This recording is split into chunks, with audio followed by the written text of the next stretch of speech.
5 something ऐसे राहुल साहब सीटें ले गए हुए हैं और 65 तकरीबन मोदी साहब, यानी कि मोदी साहब की बड़ी अच्छी हार हुई है उस जगह। गवर्नमेंट में है सर गवर्नमेंट में 8 साल से हुकूमत में है, आप 8 साल से हुकूमत कर रहे होते, हर पता ही आपका होना था। लो आपको कोई माँ का बेटा इलेक्शन हरा के दिखाता। मोदी साहब इतने बुरे तरीके से इलेक्शन हारे, लेकिन उन्होंने हालात ख़राब नहीं कराए अपने मुल्क के, क्योंकि वो अपने मुल्क से प्यार करते हैं। अमेज़न जो है उनकी आपस में लड़ाई हो रही है, अमेज़न एंड वॉलमार्ट की आपस में लड़ाई हो रही है। और किस चीज़ की लड़ाई हो रही है कि कौन इंडिया की मार्केट पे कब्जा करना चाहता है। कहानी है जी अमेरिका, इंडिया और मुत्तहिदा अरब अमारात के जो नेशनल सिक्योरिटी एडवाइजर्स थे वो सऊदी अरेबिया के वली अहद और प्राइम मिनिस्टर भी हैं मोहम्मद बिन सलमान के साथ उनकी जो लास्ट वीकेंड था उस पे एक इंतहाई अहम मुलाकात हुई और इसको बड़ा इम्पोर्टेंट करार दिया जा रहा है। कहा जा रहा है कि खलीजी ममालिक में अमेरिका अपनी जो स्ट्रेटजीज हैं उसमें इंडिया पर खुसूसी तवज्जो दे रहा है। अरब दुनिया में इंडिया के नए इम्कानात की बात तोड़फोड़ होनी थी, इधर इhtजाज होने थे, इधर लोगों ने कहना था धांधली हो गई है। और सब्र की इंतहा बताता हूँ आपको, पावर बताता हूँ किस इंसान के में पावर है और उस इंसान ने आगे से क्या मतलब रिएक्ट दिया। अभी रिसेंटली जो इलेक्शन हुए हैं उसकी रिपोर्ट सामने जो आई है, 134 समथिंग ऐसे राहुल साहब सीटें ले गए हुए हैं और 65 तकरीबन मोदी साहब, यानी कि मोदी साहब की बड़ी अच्छी हार हुई है उस जगह। गवर्नमेंट में है सर गवर्नमेंट में 8 साल से हुकूमत में है, आप 8 साल से हुकूमत कर रहे होते, हर पता ही आपका होना था। लो आपको कोई माँ का बेटा इलेक्शन हरा के दिखाता। मोदी साहब इतने बुरे तरीके से इलेक्शन हारे, लेकिन उन्होंने हालात ख़राब नहीं कराए अपने मुल्क के, क्योंकि वो अपने मुल्क से प्यार करते हैं। उन्होंने आगे नहीं लगवाई अपने मुल्क में, उन्होंने तबाहियाँ नहीं मचाई, कोई फौज के अंगेंस्ट नहीं खड़ा हो गया, कोई इमरान खान मतलब कोई ऐसा पैदा नहीं हुआ उधर। क्यों कामयाब हैं वो लोग, क्यों ऊपर गए हैं? हमें आप इंडिया की मिसालें देते हो, हमें आप कश्मीर की मिसालें देते हो। ओ भाई जो हालात आपने लाहौर पाकिस्तान पूरे पाकिस्तान में किए हैं वो हालात कश्मीर में भी करना चाहते हो इंडिया वाले कश्मीर में।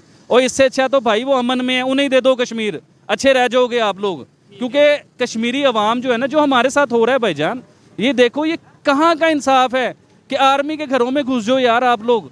ये कहाँ का, ये क्या हो रहा है कि अपने मुल्क के आप भूखे नंगे हो, इस चीज़ को समझो।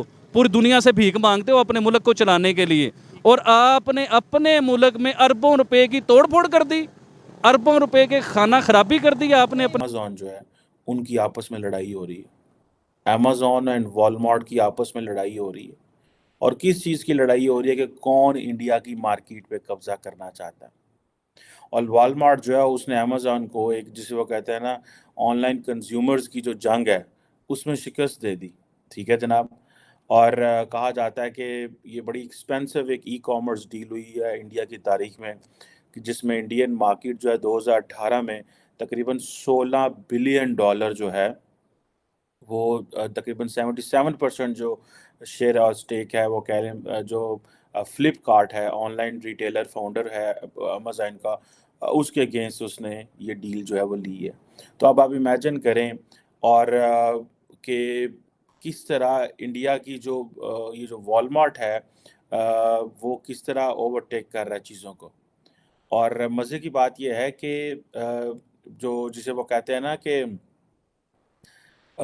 एक तरफ ऑनलाइन ई कॉमर्स डील्स की कंपटीशन है और दूसरी तरफ सोशल मीडिया पे एक दूसरे को गालम गलोच की जो कंपटीशन है। वॉलमार्ट अमेज़न को जो है वो ये इस फील्ड में वो कह रहा है जी कि हम जो है ना इनको पीछे छोड़ गए। ठीक है जी।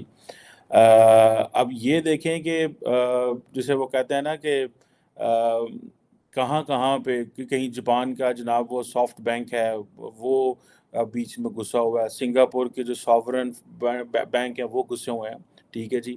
और वॉलमार्ट और अमेज़न जो है वो आपने में स्ट्रगल कर रहे हैं, इवन चाइना के अंदर भी। ठीक है जी। वो तो सारी बात है वहाँ पे, क्योंकि अली बाबा और JD.com वगैरह हैं।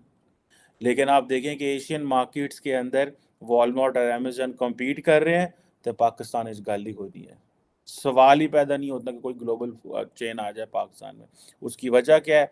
कोई पाकिस्तानी जो है वो चीज़ें ख़रीदते ही नहीं है। اور جو ہیں وہ لوکل مارکیٹ ہے. ہم لوگ اپنے حکومت پہ ٹرسٹ نہیں کرتے, ہم لوگ بینکوں میں نہیں جاتے, ہم لوگ اپنی چیزیں کیش میں سمجھتے ہیں. ہم سمجھتے ہیں بینکوں میں جانا حرام ہے, ہم نے سود وہ حرام قرار دے دیا ہوا ہے. جب سود حرام ہے تو بینک بھی حرام ہے. لوگ گھروں میں کیش رکھتے ہیں, جس کو جو تکلیف ہے کرنا ہے کر لو. حکومت مار رہی ہے آپ کا کہ وہ جتنی انفارمل اکانومی ہے اس کو فارمل کریں, لوگوں کو بینکنگ سیکٹر کے اندر لے کے آئیں. وہ ہمارے جو مذہبی طبقہ ہے بہت بڑا, ایک مذہبی طبقہ تو تھوڑا ماڈریٹ ہو گیا, اس کو سمجھ آ گئی. ایک طبقہ وہ ہے جو کہ انتہائی ان ایجوکیٹڈ ہے, لیکن they are very super rich بھی ہیں بہت ساری جگہوں پہ, لیکن وہ بڑے ٹریڈیشنل اور دیسی سٹائل میں رہتے ہیں. ٹھیک ہے جی. اب کہا جا رہا ہے کہ انڈیا کی جو ای کامرس سیلز ہیں وہ 135 ارب ڈالر پہ پہنچ جائیں گی 2020 سے 25 کے بیچ میں. ٹھیک ہے جی. تو اب یہ دیکھیں کہ کہاں پہ جسے وہ کہتے ہیں نا, اب یہ والمارٹ جو ہے اس نے وہ فلپ کارٹ اٹھا لیا. ٹھیک ہے جی. تو اب اس میں آپ امیجن کر لیں کہ وہ کس طرح جو ہے وہ چیزیں وہ کر رہے ہیں. ٹھیک ہے جی. کہ اب جو فلپ کارٹ جو ہے اس کا جو مارکیٹ شیئر تھا وہ 48% تھا پچھلے سال. امیزون کا جو شیئر تھا وہ 26% تھا. ٹھیک ہے جناب. ایز پر ریسرچ ایک ریڈ اسٹیئر جسے وہ کہتے ہیں اسٹریٹجی فارم ہے, یہ ان کی ریسرچ میں آپ کو بتا رہا ہوں. ٹھیک ہے جی. اور جو فلپ کارٹ کی جو ریکارڈ گراس سیل تھی وہ $23 بلین تھی انڈیا کے اندر, اور امیزون کی $18 بلین تھی 2021 میں.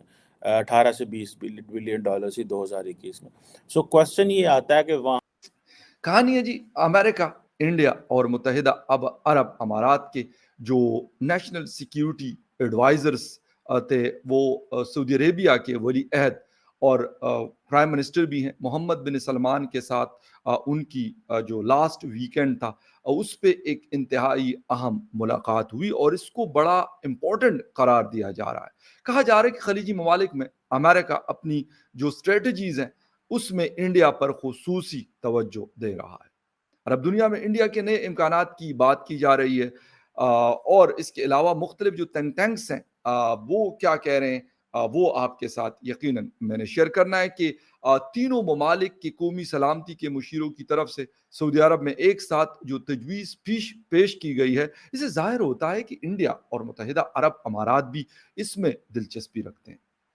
اس کے ساتھ ساتھ جو انڈو پیسفک کے ساتھ ساتھ ہے مشرق وسطی یعنی گلف ریجن, مشرق میں چین کے جو انفلوئنس ہے اس کو روکنے کے لیے مل کر کام کرنے کی طرف بڑھ رہے ہیں. بائیڈن انتظامیہ کا خیال ہے کہ مشرق وسطی میں چین کے بڑھتے ہوئے اثر رسوخ کو صرف رابطے کے منصوبے کے ذریعے ہی روکا جا سکتا ہے. اچھا, جو ویسٹ ایشیا ہے اس میں ایک ہلچل کا دورہ ہے. ایسے میں عرب ممالک جو آپس کی ان کی دشمنیاں ہیں اس کو بلا کر ایک بار پھر اکٹھے ہوتے ہوئے نظر آ رہے ہیں. شام میں 2011 میں شروع ہونے والی جو انسرجنسی تھی اس کے بعد یہ اس طرح کا پہلا اعلیٰ سطح کا اجلاس ہے. کہا جا رہا ہے کہ روس ترکی اور شام کے درمیان تعلقات کو معمول پر لانے کی کوشش کر رہا ہے. ایسے میں انڈیا کے نیشنل سیکیورٹی کے ایڈوائزر اجیت ڈوول کی امریکہ اور یو اے ای کے نیشنل سیکیورٹی ایڈوائزرز کے ساتھ سعودی عرب میں ملاقات بڑی اہم ہے.